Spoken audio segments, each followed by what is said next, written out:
Dovydo atvaizdas. Šio tarpsnio tema glaudžiai siejasi su apreiškimo ir įsikūnijimo paslaptimis, tad atitinka pagrindinį bažnyčios titulą. Pro altoriaus kolonas matomas ant galinės presbiterijos sienos pakabintas apreiškimo švenčiausiai mergelei Marijai paveikslas šią didžiojo altoriaus temą dar labiau sukonkretina. Architektūrinė didžiojo altoriaus pirmojo tarpsnio dalis, taip pat dalis skulptūrų bei unikalūs dekoratyviniai drožiniai, mena 17 ir 18 amžius. Altorius pasižymi įdomia melsva marmurą imituojančią polichromiją, o auksuotos ir sidabruotos veidrodžiais puoštos detalės suteikia jam puošnumo ir iškilmingumo. Su pranciškoniškoju dvasingumu ir Kretingos bernardinų puoselėtu pamaldumu Dievo motinai glaudžiai siejasi šoninis švenčiausiosios mergelės Marijos altorius. Pirmajame jo tarpsnyje kabantis nekaltojo prasidėjimo švenčiausiosios mergelės Marijos atvaizdas vaizduojant pusmėnulio stovinčią ir gyvatę pamynusią Dievo motiną, kurios galvą supa 12 žvaigždžių vainikas. Nekaltojo prasidėjimo dogma, karštai ginta ir platinta pranciškonų, sudaro vieną esminių jo pamaldumo Dievo motinai aspektų. Kretingoje šį pamaldumą platino ir bernardinų globojama švenčiausiosios mergelės Marijos nekaltojo prasidėjimo brolija, veikusi čia nuo 17 amžiaus pabaigos. Su Eucharistijos kultu glaudžiai siejosi Šventos Barboros brolijos veikla Kretingoje žinoma nuo 1787 metų. Ši populiari šventoji buvo laikoma geros krikščioniškos mirties globėja. Dabartinis Šventos Barboros altoriaus paveikslas nutapytas XIX amžiuje. Tai gan tiksli garsaus italų renesanso dailininko Palmos il Vecchio paveikslo puošiančio vieno iš Venecijos bažnyčių kopija. Senasis Švento Pranciškaus altorius neišliko. Dabartinis pastatytas tik 20 amžiaus pradžioje. Paveiksle siekta išryškinti svarbiausius mažesniųjų brolių ordino įkūrėjo dvasinio palikimo bruožus. Jo gilų pamaldumą nukryžiuotajam ir pasiryžimą įgyvendinti evangelinio gyvenimo idealus, kuriuos išreiškia jo sudarytos vienuolinio gyvenimo taisyklės regula. Antrajame altoriaus tarpsnyje pakabintas paveikslas vaizduoja porciunkulės atlaidų suteikimą. Prie šio altoriaus rugpjūčio 2 būdavo švenčiami porciunkulės atlaidai. Iki XIX amžiaus vidurio tai buvo pagrindinė Kretingos bernardinų iškilmė. Nuo XVIII amžiaus antrosios pusės sparčiai augantis Švento Antano Paduviečio kultas ypač sustiprėjo po 1862 metų, kai į Kretingą buvo atvežtos šio šventojo relikvijos. Relikvijų autentiškumą patvirtinęs vyskupas Motiejus Valančius leido jas įstatyti viešam pagarbinimui sekmadieniais ir antradieniais, suteikė jas bučiuojantiems atlaidų. Ta proga, perstatant Švento Antano altorių, jame pakabintas dabartinis paveikslas, vaizduojantis garsų didžio pamokslininko stebuklą su asilu. Tai pamokanti istorija apie švenčiausiąjį sakramentą, kurį pagarbinti eretikų sugėdinimui suklumpa net neprotingas gyvulys. Kretingoje, kaip ir kitur, buvo labai populiari giesmė responsorija. Sigveris Miracula, jei klausė apie stebuklus, kuri giedama ir prie Švento Antano altoriaus bažnyčioje ir privačiai. Tai yra dalis netrukus po šventojo mirties jo garbei sukurtų maldų, nuo 13 amžiaus giedotų Paduvo Švento Antano bazilikoje antradieniais, paminint jo laidotuves. XIX amžiuje Švento Antano atlaidai tapo svarbiausia Kretingos parapijos švente, pritraukiančia maldininkų iš visos Lietuvos. Vienas iš seniausių Kretingoje buvo šventosios šeimos arba šventos Onos altorius, globojamas to paties titulo brolijos. Nuo pat 17 amžiaus pradžios Kretingoje buvo švenčiami šventos Onos atlaidai.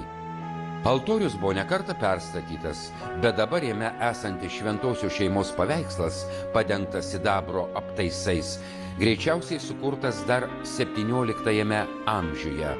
Šventos Onos brolija veikė prie visų Bernardinų konventų Lietuvoje. Ji ypač puoselėjo Dievo motinos ir kenčiančio Jėzaus kultą. Kiekvienoje Bernardinų bažnyčioje paprastai būdavo ir atskiras nukryžiuotojo arba kenčiančio Kristaus altorius. Kretingoje minima buvus vainikavimo erškėčiais altorių, vėliau jis vadintas tiesiog Viešpaties Jėzaus vardu. Dabartinis altoriaus vaizdas tikriausiai sukurtas 18 amžiuje. Jame pakabintas gana retas Lietuvoje Kristaus su kančios įrankiais paveikslas, skatinantis apmąstyti ilgą Viešpaties kančios kelią. Savo idėjinę programą šis altorius glaudžiai siejasi su Kretingos šventoriuje nuo 18 amžiaus pirmosios pusės įrengta kalvarija. Švento Pranciškaus ir mažesniųjų brolių ordino pamaldume Viešpaties kančios kelio apmąstymas užėmė itin svarbią vietą. Jiems buvo priskirta šventųjų vietų globa Jeruzalėje. Vienuoliai rūpinosi šio pamaldumo sklaida visame katalikiškame pasaulyje. 1726 metais popiežius Benediktas XIII išleido brevę, kuria įgaliojo mažesniuosius brolius įrengti kryžiaus kelius visose vienuolynų bažnyčiose, suteikdamas šiam pamaldumui atlaidus.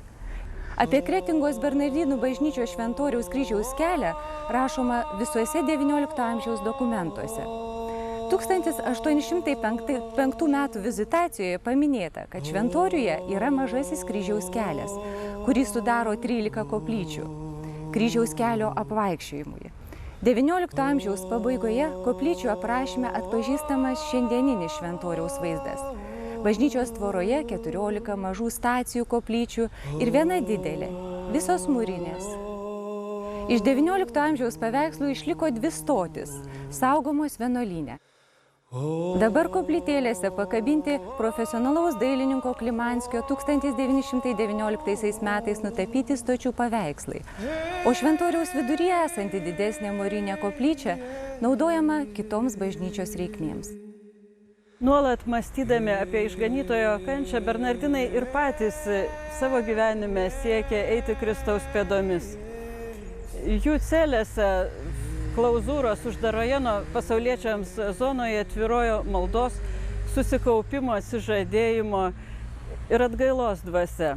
O už vienuolyno sienų šis įsižiūrėjimas į Kristaus kančią Bernardinus vertė atkreipti dėmesį ir į juos supančių žmonių vargus. Nuo pat pradžių prie Bernardinų vienuolyno buvo įkurta špitolė arba prieglaudoje, kurioje rasdavo maisto, pastogės pavargėliai, benamiai, ligoniai, seneliai ir vaikai. 18 amžiaus antrojoje pusėje apšvietos epochoje Bernardinai ėmė rūpintis pasauliečių mokymu ir švietimu. Tais laikais buvo tikima, kad išsilavinimas, švietimas gali pagydyti daug visuomenės ydų ir bėdų. Galbūt tokiam įsitikinimu ir Bernardinų ryžtui imtis pasauliečių mokymo turėjo įtakos ir vyskupas Ignotas Jokūbas Masalskis, kuriam tuo laiku priklausė Kretingos dvaras. 18 amžiaus antroje pusėje įsteigta Bernardinų pradinė mokykla buvo labai aukšto lygio. Ją iškėlusi į Telšius, vėliau Bernardinai įsteigė kitą parapijos mokyklą, kuri XIX amžiaus pirmoje pusėje išaugo iki gimnazijos lygio ir buvo viena iš garsiausių Žemaitijos regione. Šios mokyklos mokiniai gavėnios laikotarpiu keliaudavo po kaimus mokydami vaikus. Tai iš tiesų turbūt vienintelis toks žinomas atvejis Lietuvoje. 20-ojo amžiaus pirmojoje pusėje Kretingos pranciškonai tęsė karitatyvinės bei šviečiamosios veiklos tradicijas. Vienuoliai leido ir platino pranciškonišką spaudą, telkė katalikiškas visuomeninės organizacijas, labdaros draugijas. Didelę reikšmę pranciškoniškojo dvasingumo tradicijų puoselėjimui turėjo ir aktyvi, gerai organizuota tretininkų veikla. Švento Antano Paduviečio mirties 700-osiams metinėms paminėti pastatyta Švento Antano misijų kolegija gavusi gimnazijos teisės, vėliau Švento Antano rūmais vadinama prieglauda. Edukacinė, kultūrinė ir visuomeninė pranciškonų veikla tapo ir vienu ryškiausių atgimimo laikais atkurto Kretingos vienuolyno bruožų. 1989 metais į Kretingą sugrįžę pranciškonai ėmėsi ir vienuolyno bei bažnyčios tvarkymo darbų. Per 14 pastarųjų metų jų rūpesčių restauruota nemažai vertingų meno paminklų. Tarp restauruotų kūrinių ypač išsiskiria 17 amžiaus pradžios stalės, dabar perkeltos į naujai įrengtą kankinių koplyčią. Didžiuojamės šito turtu ir dabar mes čia broliai susirenkam, mes meldžiamės, čia ne kasdien, aišku, yra išskirtinės dienos, per šventės ir ketvirtadieniais. Meldžiamės kartu su žmonėmis, parapiečiais, jie čia ateina ir kartu su mumis gieda. Šiaip mes esame laimingi, kadangi turime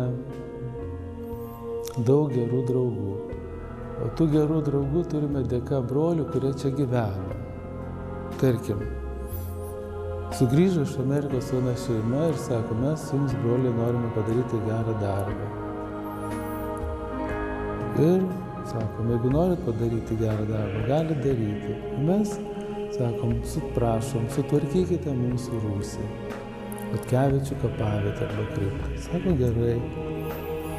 Mes vėlgi norėjome, kad ta Chodkevičių mūsų fundatorių laidojimo vieta būtų prieinama žmonėm, pasinaudojom jų pinigais, jų darbų, mintis buvo mūsų ir padarėme naujus laiptus ir naują įėjimą ir dabar kasdieną galiu pasakyti, kad šimtai žmonių ateina ir gali ranka netgi paliesti, pajausti širdim fundatorių dvasią.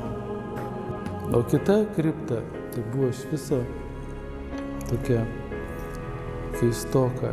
Buvo iškalta sienoje skylė, per tą skylę, man atrodo, kad porą šimtų metų, kas netingėjo ten landžiojo, o kriptoje buvo apie 120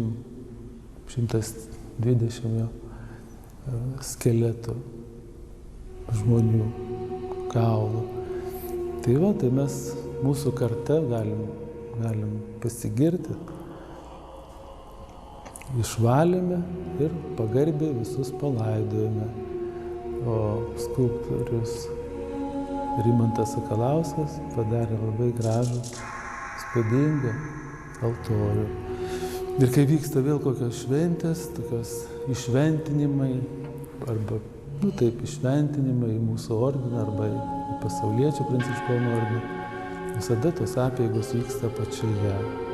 Nes mums visiems ant tokia ypatinga vieta yra. Ir daugelis iš mūsų ten atrandame laiko nueiti pasimelsti ir dieną, ir naktį. Patalpa yra apšildoma, ten galima melstis ir žiemos metu. Gyvas ir jaukus ir šiek tiek paslaptingas Kretingos Bernardinų ansamblis, visada atviras maldininkams, piligrimams ar tiesiog ieškantiems savo kelio žmonėms. Mįslingo šventovės durys, budriai tebesaugomos Chodkevičiaus grifo, prie vienuolyno vartų keliautojus pasitinkanti šviesolio tėvo Pabrėžos figūra, iš toli pro medžius bolojantys senieji mūrai kviečia užsukti ten, kur dar gyvas tikėjimas, neišardoma dangaus ir žemės sąjunga.